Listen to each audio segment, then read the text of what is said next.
विद्यार्थी मित्रों, सेठ पीएच विद्यालय नवसारी। आज हम कक्षा 10 के हिंदी का जो चौथा पाठ है, एक प्रश्न 4 उत्तर, उस पाठ के बारे में देखेंगे। आप भी अपनी पुस्तक साथ में लेकर बैठना और जो जो मैं बोलती जाऊँ, अंदर से पढ़ती जाऊँ, वो आप देख के समझना। इस पाठ के लेखक है श्री प्रकाश। तो श्री प्रकाश हिंदी साहित्य के एक जाने माने लेखक हैं। उन्होंने अपनी लेखनी के द्वारा राष्ट्रभक्ति, सांस्कृतिक उत्थान, सामाजिक उत्थान एवं समसामयिक समस्याओं पर प्रकाश डाला है। उनकी भाषा सरल एवं सहज है, किसी भी पाठक को समझ में आ जाए ऐसी भाषा है उनकी। उन्होंने निबंध, लेख, संस्मरण, जीवनी पर भी अपनी कलम चलाई है। छोटी छोटी बातों पर गहरा चिंतन उनके साहित्य में देखने को मिलता है। इस पाठ में श्री प्रकाश द्वारा पूछे गए एक ही प्रश्न का उत्तर 4 महानुभावों ने अपने अपने ढंग से दिया है। हमारा देश तभी उन्नति कर सकता है जब देश का प्रत्येक नागरिक पूर्णतः ईमानदारी, लगन एवं निष्ठा के साथ अपना छोटे से छोटा कार्य करेगा। यही चारों महानुभावों के द्वारा दिए गए उत्तरों का निष्कर्ष है। तो विद्यार्थी मित्र, लेखक चिंतित है अपने देश की दशा के बारे में कि हमारा देश प्रगति क्यों नहीं कर रहा। हमारे यहाँ इतने सारे महापुरुष हो गए हैं, इतने आंदोलन हम करते हैं, फिर भी हमारा देश ज्यों का त्यों है, जहाँ है वहाँ ही है, तो प्रगति क्यों नहीं कर पाता, ये प्रश्न उनके मन में है। और उनको एक बड़ी खब्त है, खब्त मानी धुन सवार, मगर मन पर धुन सवार है कि वो प्रश्न का उत्तर पाने के लिए सबसे पूछते रहते हैं। तो उनके जो 4 मित्र हैं जो हमारे भारत में रहते हैं, विदेशी है लेकिन भारत में काफ़ी सालों से रहते हैं, तो वो अपने मित्रों से पूछना चाहते हैं कि हमारा देश, आप यहाँ इतने सालों से रहते हैं, हमारे देश का आपको इतना अनुभव है, तो आप बताइए कि हमारा देश प्रगति क्यों नहीं कर पा रहा। तो हम पाठ देखते हैं। अब सबको ही कुछ न कुछ खप्त होता है, मुझे भी कई बातों का खप्त है, यानी धुन सवार है। उनमें एक यह है कि जब किसी विदेशी से मेरी मित्रता हो जाती है और उन्हें शहर दे पाता हूँ, साथ ही यह समझता हूँ कि हमारे देश में बहुत दिनों से रहने के कारण वे पर्याप्त अनुभव भी प्राप्त कर चुके हैं। तो उनके किसी सुअवसर पर मैं पूछता हूँ, आप कृपा कर यह बतलावे कि क्या कारण है कि हमारे देश में इतने विशेष पुरुषों के रहते हुए, इतने बड़े बड़े आंदोलनों के होते हुए भी देश कुछ उन्नति नहीं कर पा रहा है। हमने आगे देख लिया कि ये सब लेखक उनके मित्रों को पूछते रहते हैं। तो जो लेखक का पहला मित्र है वह वृद्ध ईसाई पादरी है, तो लेखक उनसे यह प्रश्न करते हैं। मेरे पहले मित्र एक वृद्ध ईसाई पादरी है। वे 36 वर्ष से भारत में ईसाई मत के प्रचार में तो उतना नहीं, पर सपत्नी देश के दरिद्र नर नारियों की सामाजिक सेवा में लगे रहे। मित्र ऐसे कई विदेशी हैं जो हमारे भारत देश में आकर बस गए हैं और हमारे भारत देश के जो दरिद्र है, दीन दुखी लोग हैं, उनकी सेवा में जुट गए हैं और भारत को ही उन्होंने अपना देश बना लिया है और दरिद्र को ही अपने संबंधी बना लिए हैं और उनकी सेवा करते रहते हैं। तो ऐसे ही एक पादरी जो लेखक के मित्र है, तो लेखक उनसे प्रश्न करते हैं। मेरे हृदय में उनके लिए बड़ा सत्कार और प्रेम है। उनका उत्तर थोड़े में ही है कि तुम लोग अपने काम में गर्व नहीं करते। तो जो पादरी है वह लेखक के प्रश्न का क्या उत्तर देता है? पादरी अपने काम में गर्व नहीं करते। हम जो कोई भी काम करते हैं लेकिन हमें अपने काम में गर्व नहीं, इसलिए कहते हैं कि तुम्हारा देश, तुम्हारे देश के लोग प्रगति नहीं कर पा रहे हैं। विस्तार से उन्होंने बताया कि यहाँ पर जब किसी को कोई नौकरी चाहिए तो अतिशयोक्तिपूर्ण शब्दों में वो दरखास्त देता है। दरखास्त मानी हम गुजराती में जिसे अर्जी बोलते हैं, एप्लीकेशन बोलते हैं। तो जब नौकरी करने के लिए कोई भी व्यक्ति एप्लीकेशन करता है तो एप्लीकेशन में बढ़ा चढ़ा कर लिखता है कि अगर मुझे आपके यहाँ नौकरी मिल जाए तो मैं ये करूँगा, वो करूँगा। इस तरह करके वो नौकरी पा लेता है। लेकिन पादरी कहते हैं कि नौकरी पाकर वो क्या करता है? बहुत ही विनय और सम्मान के साथ आरंभ करता है। अंत में प्रतिज्ञा करता है कि यदि स्थान मिल जाएगा तो वह सदा अपने मालिक की शुभकामना करेगा। यानी जिस कंपनी में या कोई भी जगह पे उन्हें नौकरी मिल जाए तो हमेशा वो अपना काम ईमानदारी से करेगा और जो मालिक है, जो बॉस है, जो साहब है, उनके लिए वो शुभकामना करता है। और स्थान मिलते ही वो अपने काम अर्थात अपनी जीविका के साधन को ही खराब समझने लगता है। अन्य साथियों से मिलकर काम खराब करने के लिए षड्यंत्र रखने लगता है और मालिक की नाकों में दम कर डालता है। और देशों में भी तो पादरी कहते हैं कि नौकरी मिल जाने के बाद आपके यहाँ के जो भारत के जो युवक है वो क्या करते हैं कि काम मिल जाने पर वो थोड़े दिन काम करते हैं और उस काम से उठ जाते हैं और जो अपना काम है वो खराब करने का प्रयत्न करते हैं। ऐसा नहीं कि जो काम मिला वो बड़ी निष्ठा से, प्रामाणिकता से और मेहनत से उस काम में जुट जाए, लेकिन ऐसा नहीं करते हमारे युवक। उनको वो काम से उठ जाते हैं और काम खराब करने का प्रयत्न करते हैं। बाकी 3-4 लोगों को साथ मिला देते हैं और काम खराब करते हैं और अपना भी नुकसान करते हैं और जहाँ नौकरी करते हैं उस कंपनी का, उस जगह का भी वो नुकसान कर देते हैं, अपने मालिक का भी नुकसान करते हैं। तो पादरी कहते हैं कि आपके भारत के युवक ऐसा करते हैं और विदेश के युवक क्या करते हैं देखो। और देशों में भी लोग नौकरी की दरखास्त देते हैं, वे साधारण शब्दों में प्रार्थना पत्र लिखते हैं और जब वह स्थान मिल जाता है तो इस तरह काम करते हैं जैसे संसार की गति उन्हीं पर निर्भर करती है और वे यदि काम छोड़ दे तो संसार डूब जाएगा। तो पादरी कहते हैं कि विदेश के युवक क्या करते हैं कि उन्हें अगर नौकरी मिल जाए तो पूरी निष्ठा से वो काम करेंगे और ऐसा काम करेंगे कि अगर मैं ये काम नहीं करूँगा तो कंपनी का काम, जगह का काम रुक जाएगा, इसलिए मुझे तो ये काम पूरा करना ही है। और वो लोग अपना काम निष्ठा, प्रामाणिकता से करके काम पूरा करते हैं। और आपके यहाँ के लोग कोई भी काम हो लेकिन अपने काम में गर्व नहीं लेते, इसलिए आपके यहाँ प्रगति नहीं हो पाती। अब लेखक का दूसरा मित्र है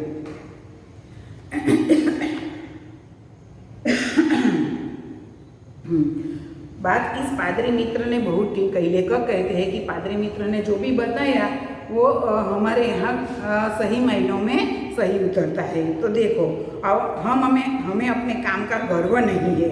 दुख तो इसका है कि मुल्क की परंपरा में अपने काम का गर्व करने का आदेश है। तो हमारे देश की जो परंपरा है, तो परंपरा में क्या लिखा है कि जो कोई भी काम करो उसका गर्व तुम्हें होना चाहिए, यह हमारी परंपरा है। लेकिन हमारे यहाँ यह परंपरा निभाई जाती नहीं है।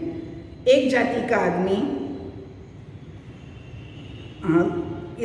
इस मुल्क में परंपरा अपने काम का गर्व करने का आदेश है। जाति भेद इसी पर निर्भर करता है। एक जाति का आदमी दूसरी जाति के आदमी द्वारा अपना मान मर्यादा नहीं चाहता, वो अपनी जाति वालों के बीच अपना उपयुक्त पद और स्थान चाहता है। तो हमारे यहाँ जाति भेद है, तो कोई भी जाति वाला आदमी हो तो दूसरी जाति वाले आदमी से वो मान सम्मान नहीं चाहता, लेकिन वो ऐसा चाहता है कि मेरे जो जाति वाले भाई है वो मेरा मान सम्मान करे। यह अपनी जीविका के साधन का बड़ा आदर सत्कार करता है। यह हमारी परंपरा है कि हमारी जीविका के जो साधन है उसका हम आदर सत्कार करें। बढ़ई अपने औजारों की और दुकानदार अपनी बहियों की निश्चित तिथियों पर पूजा करता है। तो निश्चित हमारे यहाँ जो तिथियाँ होती है, तो व्यापारी लोग हैं, बड़े लोग हैं, कोई भी लोग है तो अपने जो औजार है, अपने जो साधन है, अपनी आजीविका के जो साधन है उसकी पूजा करते हैं। लेकिन आज ये परंपरा धीरे धीरे लुप्त होती जा रही है। पर लंबी दास्ता के कारण हम अपनी परंपरा को भूल गए हैं। हम अपना काम छोड़कर दूसरों का काम उठाते हैं। तो लेखक कहते हैं कि पादरी जो कहते हैं कि अपने काम में गर्व नहीं लेते और हम अपना काम शुरू तो करते हैं लेकिन उसे अधूरा छोड़कर किसी दूसरे का काम करने लग जाते हैं। मानी कि अपना काम हम पूरा नहीं कर पाते। हम अपनी असफलता का दोष दूसरों को देते हैं। अगर हमारे काम में कोई भी हमें सफलता न मिली, निष्फलता मिली, तो उसका सारा दोष हम दूसरों को दे देते हैं कि इसके कारण यह हुआ, उसके कारण यह। अपना दोष हम देख नहीं पाते, स्वयं दुखी रहते हैं, दूसरों को भी दुखी करते हैं। तो हम स्वयं तो दुखी रहते हैं और इसके साथ हमारे जो आसपास हमारे जो संबंधी है, हमारे जो नज़दीकी लोग हैं, उसे भी हम दुखी कर देते हैं। क्योंकि हमारे जो घर वाले हैं, हमारे संबंधी है, वो हमारे सुख से सुखी होते हैं और हमारे दुख से दुखी होते हैं। हम खुद तो दुखी होते हैं, दूसरों को भी दुखी कर देते हैं।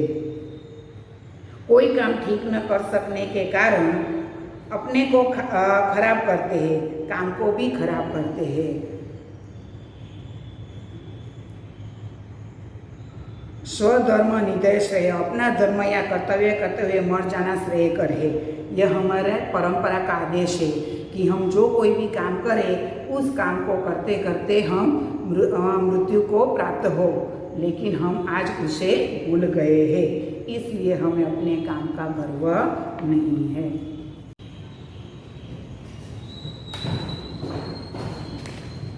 तो मित्र, हमने पहले प्रश्न का उत्तर देखा, उसमें पात्री ने कहा कि हम अपने काम में गर्व नहीं लेते। अब लेखक अपने दूसरे मित्र जो सरकारी कर्मचारी है, उनसे पूछते हैं। दूसरे मित्र एक वृद्ध सरकारी कर्मचारी ICS के सदस्य है। 30 वर्ष से अधिक भारत में गवर्नमेंट की नौकरी कर हाल में पेंशन लेकर वापस स्वदेश गए। न जाने कैसे मेरी उनसे बड़ी मैत्री हो गई। वही सवाल मैंने उनके सामने पेश किया तो लेखक ने यही सवाल उस सरकारी कर्मचारी को भी पूछा। उत्तर मिला, तुम लोग जिम्मेदारी नहीं समझते। तो सरकारी कर्मचारी ने क्या कहा कि हम अपने काम की जिम्मेदारी को नहीं समझते। विस्तार में इसका अर्थ यह है कि व्यक्ति का समष्टि की तरफ जो कर्तव्य होता है उसे हम नहीं जानते। जो काम उठाया उसे करना चाहिए, यह गुण हम भूल गए हैं। तो सरकारी कर्मचारी कहते हैं कि हमारी जो जिम्मेदारी है, जो काम हमने उठाया है, हमें उसे पूरा करना है, यह हम भूल जाते हैं। यह पूरा काम पूरा करने का जो गुण है, वह गुण भारत के लोगों में नहीं है, इसलिए वह प्रगति नहीं कर पाते। किसी को किसी पर विश्वास नहीं रह गया। खाने की दावत हो तो न मेजबान को यह विश्वास है कि मेहमान समय से आएंगे, न मेहमान को विश्वास है कि समय पर जाने से खाना मिल जाएगा। तो जो सरकारी कर्मचारी है वह कहते हैं कि किसी को किसी पर विश्वास नहीं है।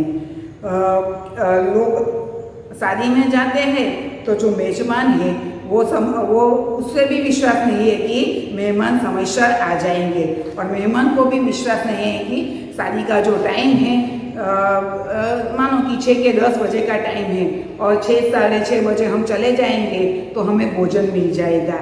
ऐसा विश्वास उन्हें भी नहीं है और वो देर से जाते हैं।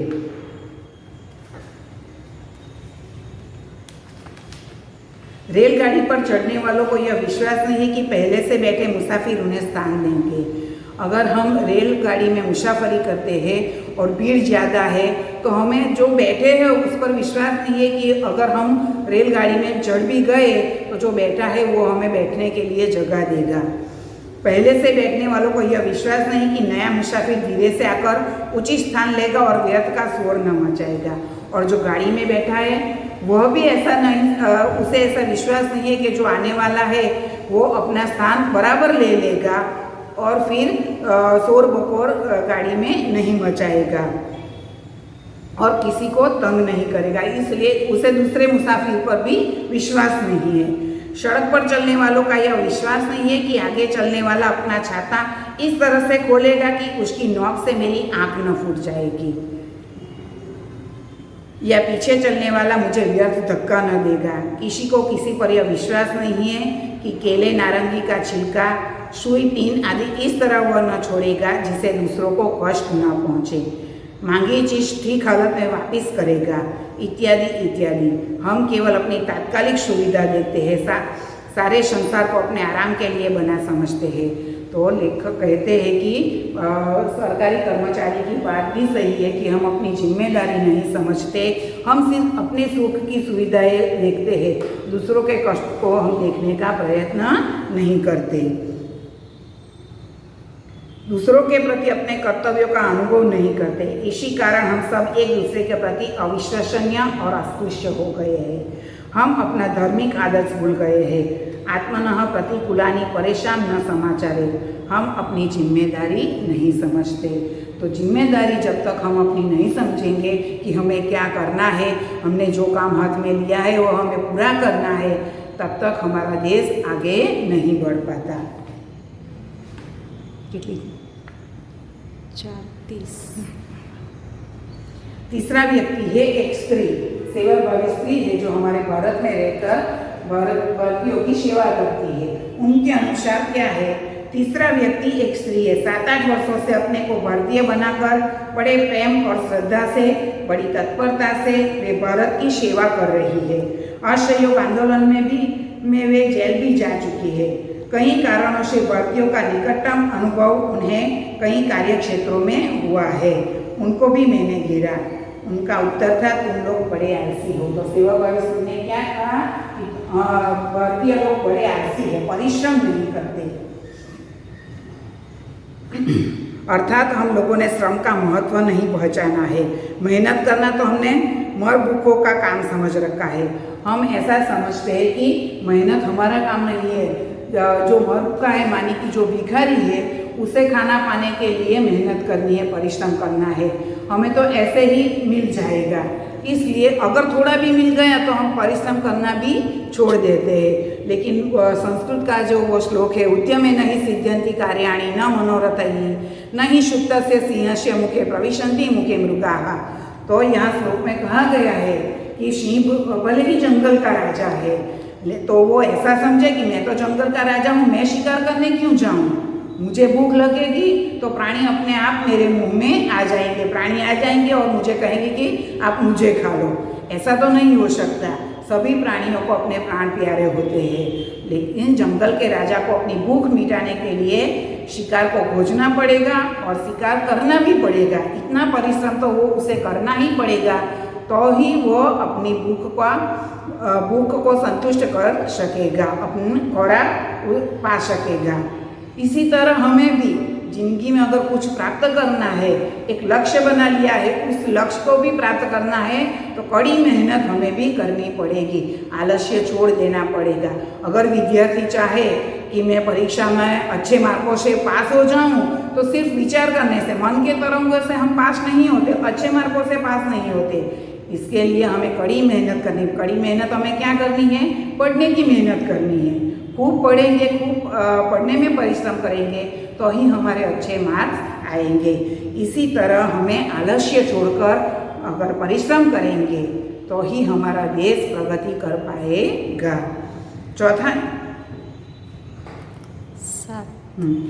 चौथा व्यक्ति एक बड़ी वृद्ध स्त्री थी। वे संसार में प्रसिद्ध थी। मेरे कुल से उनका बड़ा प्रेम था। मेरे पितामही तुल्य थी। उनको भी मैंने तंग किया। आपने तो अपने 40 वर्ष हमारे देश की विविध सेवाओं में लगा दिए हैं। आपको बतलाना ही होगा कि हमारा क्या दोष है जिससे हमारी उन्नति नहीं होती। थोड़े में उनका उत्तर था, तुम लोगों में उदारता नहीं है। विस्तार से उदाहरण दे देकर उन्होंने बताया कि भारत में लोग दूसरों को आगे नहीं बढ़ाते, स्वयं को ही आगे रहना चाहते हैं। गुणी नवयुवकों को अपनी योग्यता दिखलाने का मौका नहीं देते। उनके मरने के बाद उनका काम ही खराब हो जाता है। वास्तव में वृद्धा की बातें ठीक थी। अंत तक पिता पुत्र को घर का काम नहीं बतलाता। कितने ही कुटुंब इसके कारण नष्ट हो गए हैं। बड़े बड़े गुणी अपनी विद्या साथ लेकर मर गए। इसी कारण कितने ही वैज्ञानिक आविष्कार, औषधियाँ आदि लुप्त हो गई। पैसों में इतनी प्रतिद्वंद्विता हो गई है कि बड़ा छोटे को काम नहीं सिखलाता। सार्वजनिक जीवन में तो इतनी विभत्स दिख पड़ती है कि चित्त व्याकुल हो जाता है। कितना काम बिगड़ता है, इसकी तरफ ध्यान ही नहीं दिया जाता। तो वृद्धा स्त्री ने क्या कहा कि हम में उदारता नहीं है, यानी कि एक व्यक्ति को कुछ अच्छी बात आती है तो वह अपने तक ही सीमित रखता है। वह अच्छी बात दूसरों को सिखाता नहीं है, अच्छा कार्य दूसरों को सिखाता नहीं है। अगर पिता व्यापारी हो और अपने पुत्र को जो उसे व्यापार में जो कुछ अच्छी बातें आती है वो अपने पुत्रों को नहीं सिखलाएगा, और जब वो मर जाएगा तो सारी बातें उसके साथ चली जाएगी। उसके पुत्र को कुछ नहीं व्यापार करना नहीं आता होगा, और अगर वो व्यापार करना उसे नहीं आता तो व्यापार में उसे घटा जाएगा, और उसके साथ उसका तो सर्वनाश होगा, साथ कुटुंब का भी सर्वनाश हो जाएगा। इसी तरह कोई वैज्ञानिक है जो अच्छी उसे कुछ शोध की है, लेकिन वो शोध अपने तक सीमित रखता है, वह दूसरों को नहीं बतलाता, तो उसकी मृत्यु के साथ वो उसका जो आविष्कार है वो भी लुप्त हो जाएगा। इसी तरह जो हमारे वैद्य है, जो सारी औषधियाँ वनस्पति की औषधियाँ जानते हैं कि यह इस रोग में काम आती है, यह वनस्पति इस रोग में काम आती है, वो सब जानता है, लेकिन अगर वो अपनी यह विद्या किसी दूसरे को नहीं सिखाएगा तो उसकी विद्या वहाँ लुप्त हो जाएगी। इस तरह वृद्धा से जो कहती है कि हमें उदारता नहीं है, तो हमें हमारे मन में उदारता लानी चाहिए। जो कुछ अच्छा हमें आता हो वो हमें दूसरों को भी सिखाना चाहिए। ऐसा नहीं कि हम ही आगे रहे और हमारे आगे दूसरा और कोई नहीं निकल जाए, लेकिन हमें सबका ध्यान रखना चाहिए। इस तरह लेखक कहते हैं कि सारांश यह है कि हमें हमारे जीवन में ये जो गुण है, गर्व, हमारे काम में गर्व, हमारे काम की जिम्मेदारी, हमारे काम में परिश्रम और हमारे काम की उदारता, ये गुण हम में आएंगे, ईमानदारी, नेकी हम में होगी, तभी हमारा देश प्रगति के पंथ पर आगे बढ़ सकेगा। सारांश यह है कि ठीक समय में उपयुक्त काम न उठाकर और अपने काम में गर्व न रखकर उसके करने में दूसरों के प्रति अपनी जिम्मेदारी को न अनुभव कर, अपने काम की एक एक तफसील को समझकर उसमें दचित होकर परिश्रम के साथ उसे स्वयं न कर और उदारता के साथ उसे दूसरों को न सिखाकर हम अपना नाश कर रहे हैं। चारों मित्रों ने एक एक अंश हमारे दोषों का बतलाया, उन सबको मिलाकर मैंने उत्तर पूर्ण कर दिया। यदि और भी सूत्रवत सत्य को जानना चाहे तो मैं कहूँगा कि हम नागरिक कर्तव्य और अधिकारों को भूल गए हैं। माने कि एक नागरिक के क्या कर्तव्य होते हैं, उसके क्या अधिकार है, वो हम भूल गए हैं और जानना भी नहीं चाहते। बड़े से बड़ा नेता के होते हुए भी हम साधारण जन उससे कोई लाभ नहीं उठा पा रहे। तो जो नेता होता है, जो अच्छा काम करता है, तो हम उसके पास से कुछ अच्छा सीख नहीं पाते हैं। हम उनकी मूर्ति की स्थापना करते हैं, उनका जय जयकार पुकारते हैं और इसी में अपने धर्म की तीसरी समझते हैं। हम अच्छे नेता की पुतले बनाकर रख देते हैं, उसके जय जयकार करते हैं, लेकिन उस नेता के जो अच्छे कार्य है, उसमें जो अच्छे गुण हैं, वो अपने जीवन में हम नहीं उतारते। हम उनके कहे अनुसार, उनके आदर्शों के अनुरूप अपने जीवन का संगठन नहीं करते। यही कारण है कि हम वहीं के वही हैं। तो जो अच्छा है, वो अच्छे गुण हैं, वो हमारे जीवन में नहीं उतारते, इसलिए हम प्रगति नहीं कर पाते और ज्यों के त्यों ही रहते हैं। संसार वेग से चला जा रहा है, हम तटस्थ है, सामने सब कुछ है जो आकर हमारा काम कर दे। दूसरा क्या कर सकता है जब हम खुद कुछ नहीं कर पाते? यदि हम ख्याल रखें कि देशभक्ति केवल व्याख्यान देने में नहीं है, किंतु ठीक तरह से काम करने में है, तो हम कहते हैं कि देशभक्ति हम में है, लेकिन किस तरह की? सिर्फ बोलने से या प्रवचन करने से हम देशभक्त नहीं हो जाते। अगर हम बॉर्डर पर लड़ने नहीं जा सकते, तो हम जो काम कर रहे हैं वो काम अगर हम प्रामाणिकता से, निष्ठापूर्वक, परिश्रम से करेंगे तो हमारा देश प्रगति करेगा। खाली बोलने से हमारे में देशभक्ति नहीं आती, लेकिन हमारे भाग में जो काम आया है उसे अच्छी तरह निभाएंगे तो ये भी एक प्रकार की देशभक्ति ही होगी। यदि हम अनुभव कर सके कि हम कर्तव्य ठीक प्रकार करते हैं तो हम किसी भी देशभक्त से कम नहीं हैं। और बहुत से बड़े लोग हैं जो इस नाम से प्रसिद्ध किए गए। यद्यपि हमारा कार्यक्षेत्र संकुचित ही क्यों न हो, हम केवल धोबी, दर्जी, किसान, मजदूर, दुकानदार, पहरेदार, गांव शिक्षक ही क्यों न हो, तो हमारा देश एकदम जाग उठेगा, उसके एक एक अंग में जान आ जाएगी। हमारे व्यक्तिगत जीवन के संगठित होते ही सारा देश और मनुष्य समाज स्वतः संगठित हो जाएगा। देश को केवल उपयुक्त नागरिकों की आवश्यकता है, किसी दूसरे प्रकार के मनुष्य या वस्तु की नहीं है। तो लेखक कहते हैं कि अगर हम मजदूर किसान धोबी कुछ भी हो, कोई भी क्षेत्र में हम काम कर रहे हैं, लेकिन अगर संगठित होकर काम करेंगे तो हमारा देश जरूर आगे आ जाएगा। ऐसे व्यक्तियों की ही हमारे देश को जरूर है जो प्रामाणिकता और निष्ठा से और ये जो 4 गुण बताए हैं उन गुणों से अगर हम काम करेंगे तो हमारा देश जरूर प्रगति के पंथ पर चल पड़ेगा। Thank you. ये पाठ यहाँ पूरा होता है। पाठ के नीचे शब्दार्थ दिए गए हैं, वो शब्दार्थ भी आप लिख देना और साथ में मुहावरा है तो मुहावरा लिख देना और स्वाध्याय के जो प्रश्न हैं वह भी अपनी नोटबुक में स्वाध्याय लिख देना। Thank you.